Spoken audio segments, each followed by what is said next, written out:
And as a free being, you care about humanity, freedom and peace, and dignity for all human beings and all intelligent creatures that roam on this planet. You have braved the cold weather today to come here and to voice your concern about the state of humanity today. Your concern and worries are reflected on the sign where you are carrying. A sign I carry something: no more war, justice for all. You intend to rise up above the state and level of obliviousness and apathy and sing, "Let peace reign on this planet. Let peace and love reign on this earth." You seek harmonious existence. With your intention, you shall manifest it on this planet.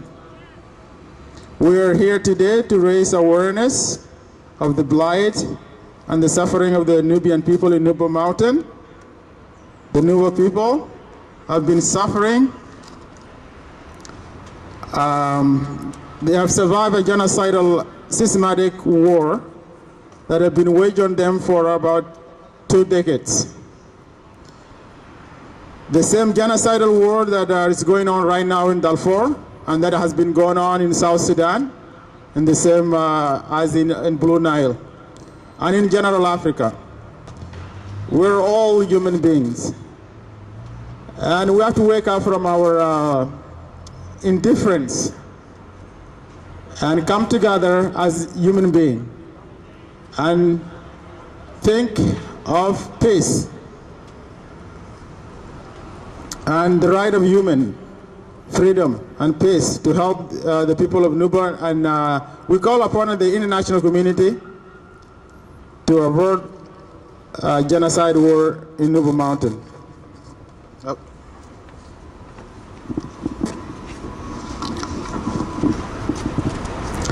Since 1956, when Sudan gained its independence from Anglo-Egyptian rule, there has been an off and on civil war in Sudan between North and South, which a lot of people have lost life.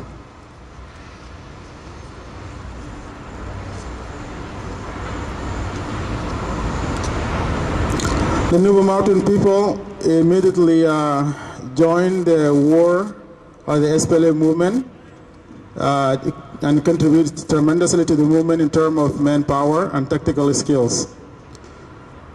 Despite the internal division within the SPLA movement, the Nubian had never wavered their commitment to the movement and its goal of united democratic Sudan.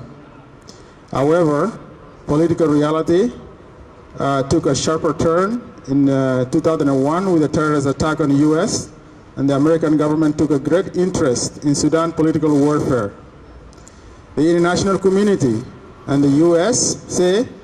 were then dealing with the war on terror, decided to put an end to Sudanese civil war between Islamic Arabs and the Africans by any means necessary, so that they can focus on the war on terror in the region as well as in the world. They pressured the warring party and IGAD, Intergovernmental Authority on Development Group of East African Nation, who negotiated a peace agreement for Sudan's civil war in Kenya at that time.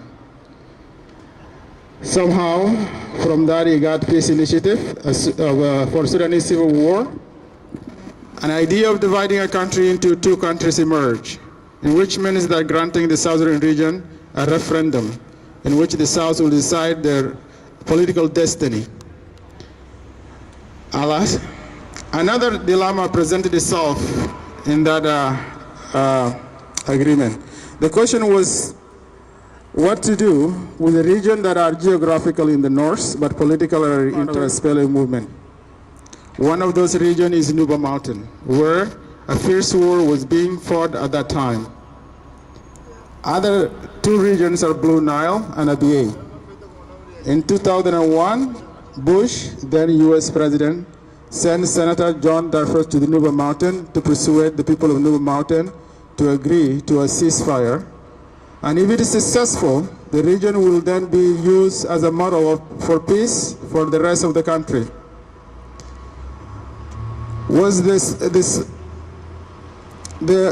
slogan for those international community at that time. Nuba Mountain political war was then centered on the world stage for the first time in history.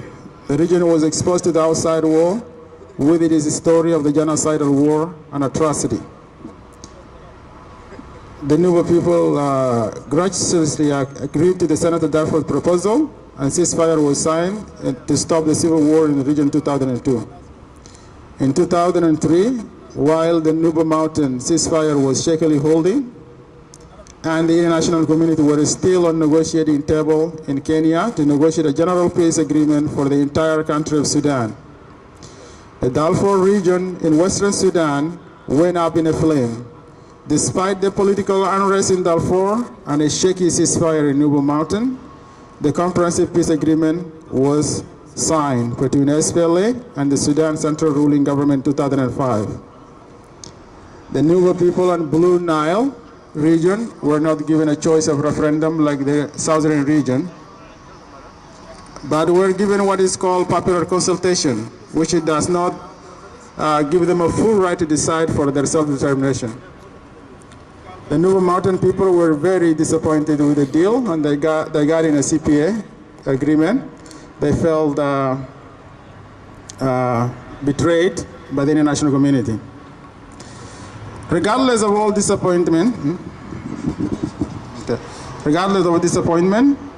Nuba Mountain people were still optimistic about the future, given the 6 years period which was to elapse before the Southern referendum can be held. However, things took a bleaker turn again when the SPLA leader Dr. John Garang mysteriously died in a plane crash in 2005. Well, I say mysteriously in terms of it's convenient for his enemies.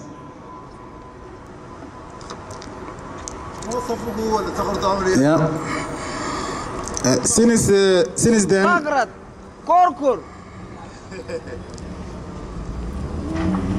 with the John Garang